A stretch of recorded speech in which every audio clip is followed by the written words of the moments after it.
அதன்பின் வியாசர் இவ்வாறே மீதமுள்ள அனைத்து பானைகளிலிருந்தும் ஒவ்வொரு குழந்தை வெளிவரும் என கூறிவிட்டு அங்கிருந்து சென்றார். குழந்தை பிறந்தது என்பதை அறிந்து திருதராஷ்டிரனின் மிகவும் மகிழ்ச்சியடைந்தான். குழந்தையை கையில் வாங்கிய திருதராஷ்டிரன் அக்குழந்தைக்கு துரியோதனன் என பெயர் சூட்டினான். வியாசர் போகும் முன் பீஷ்மரிடம், இக்குழந்தையினால் இந்த நாட்டிற்கு ஆபத்து ஏற்படக்கூடும், அதற்கான அறிகுறிதான் இந்த இடியும் காற்றும் என்றார். இதை கேட்ட பீஷ்மர் மிகவும் வருத்தமடைந்தார். அதன்பின் சிறிது நேரத்தில் மற்றொரு குழந்தை பிறந்தது.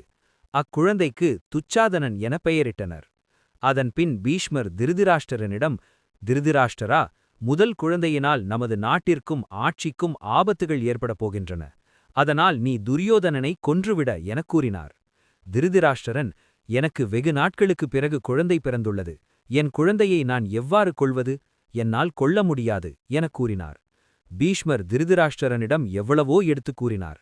கடைசியில் சகுனியின் சூழ்ச்சியாலும் திருதராஷ்டிரன் குழந்தையின் மேல் வைத்த பாசத்தாலும் குழந்தையை கொல்ல முடியாது எனக் கூறினார். திருதராஷ்டிரனுக்கு 100 குழந்தைகள் பிறந்த செய்தி பாண்டுவிற்கு தெரிவிக்கப்பட்டது. இதை அறிந்து பாண்டுவும் அவனின் மனைவிமார்களும் மகிழ்ச்சியடைந்தனர். ஆனால் பாண்டுவின் 2வது மனைவியான மாத்ரிக்கு மட்டும் மனதில் கலக்கமிருந்தது. மாத்ரி பாண்டுவிடம், மன்னவரே, காந்தாரி 100 மகன்களை பெற்றுவிட்டாள். குந்தியும் தங்களுக்கு மகன்களை பெற்றுக் கொடுத்துவிட்டாள். ஆனால் என்னால் தங்களுக்கு புத்திரப்பேறு கிடைக்கவில்லை என்பதை நினைத்து நான் மிகவும் வருந்துகிறேன் என்றாள். அதன்பின் பாண்டு குந்தியிடம் சென்று, தேவி, மாத்ரி தன்னால் குழந்தை பேறு கிடைக்கப் பெறவில்லை என்பதை நினைத்து மிகவும் வருத்தம் கொள்கிறாள் என்றான். இதை அறிந்த குந்தி மாத்ரியை அழைத்து, மாத்ரி, நீ மனதில் தேவர்கள் யாரேனும் நினைத்து நான் சொல்லும் மந்திரத்தை கூறு என அம்மந்திரத்தை கூறினாள்.